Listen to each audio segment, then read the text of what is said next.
Bueno, vamos a hablar de este primer borrador, pues estamos hablando de un borrador con Mario Gutiérrez, que es el presidente nacional de Educación del sindicato CESIF. Don Mario, bienvenido, buenas tardes.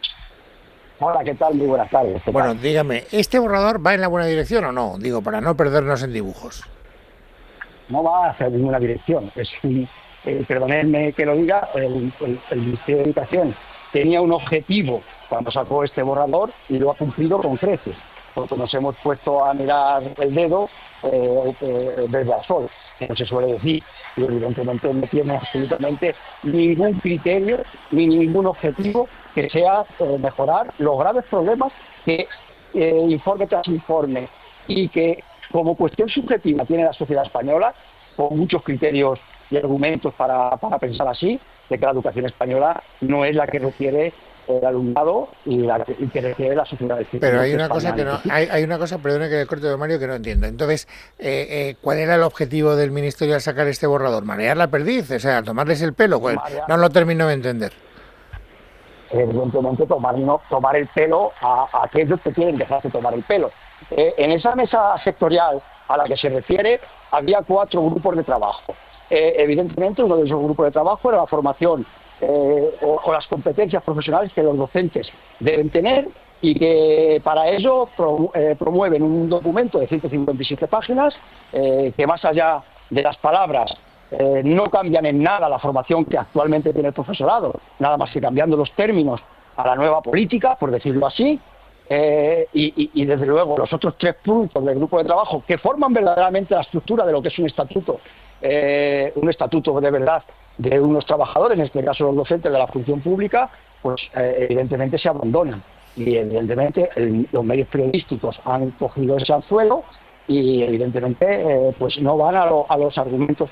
¿Qué va a cambiar cuando los informes TIC nos dicen que los estudiantes españoles tienen muy mala formación en matemáticas o tienen muy poca formación en lengua o la redacción que tienen del castellano es bastante mejorable, cambiando o estudiando los planes de estudio de los profesores futuros en mejorar la diversidad o en la educación medioambiental? Que, por cierto, temas que ya se tratan en la formación del profesorado, tanto en magisterio como en los másteres de educación.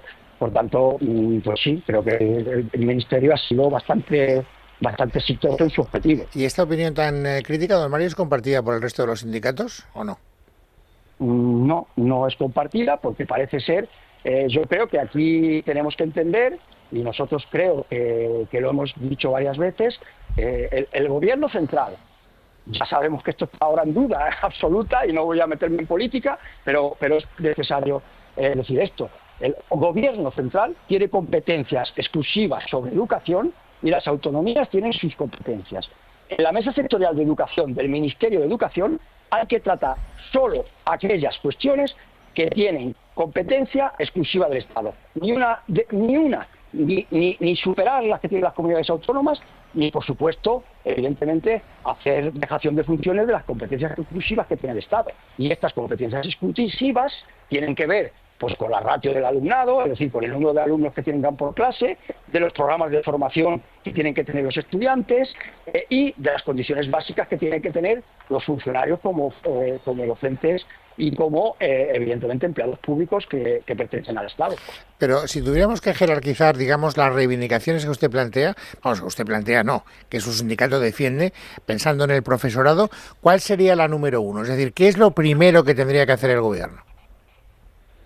Vamos a ver, lo primero que hay que hacer, perdóneme usted, que cuando alguna vez estudiábamos algún examen cuando éramos estudiantes, a veces la pregunta es decir, es que no sé ni lo que me está preguntando. Es decir, si no sabemos cuál es el problema, es muy difícil buscar la solución. Entonces, vamos a primero partir de los problemas que tenemos. Tenemos una educación pública o una educación pública o no, pero una educación pública que es la que nosotros defendemos, porque nosotros no queremos arrogarnos nada que no nos pertenezca. ¿Funciona? ¿Está bien la educación?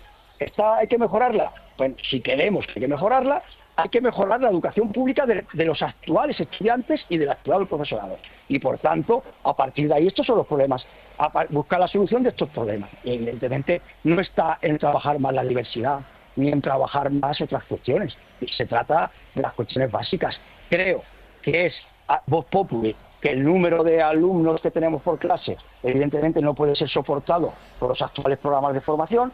Evidentemente no podemos tener un profesorado al cual no tiene ningún atractivo para los estudiantes de muchas carreras universitarias, porque no tienen unas condiciones laborales acordes a las titulaciones que se exigen.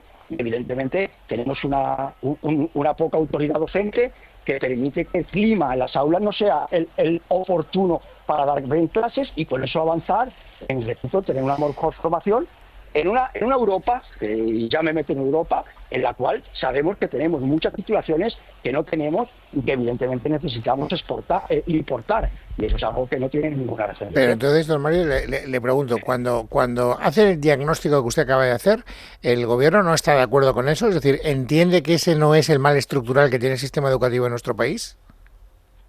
Yo creo que el gobierno tiene una exigencia por ley, que ha dicho su compañera en la previa de la noticia, que venía ya en la propia ley orgánica, y evidentemente el gobierno está intentando entretener para no llegar al compromiso, porque todos sabemos que para poder hacer esta cuestión tendría que cambiar o bien la financiación autonómica, o tendría que tener el apoyo parlamentario de partidos que no están muy de acuerdo con tener una ley orgánica de educación que sea española, y yo creo que queda bien entendido lo que quería decir. Sí, se entiende muy bien.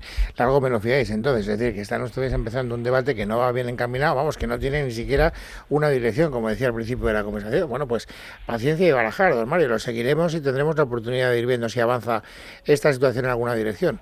Muchísimas gracias por atendernos y un saludo muy cordial.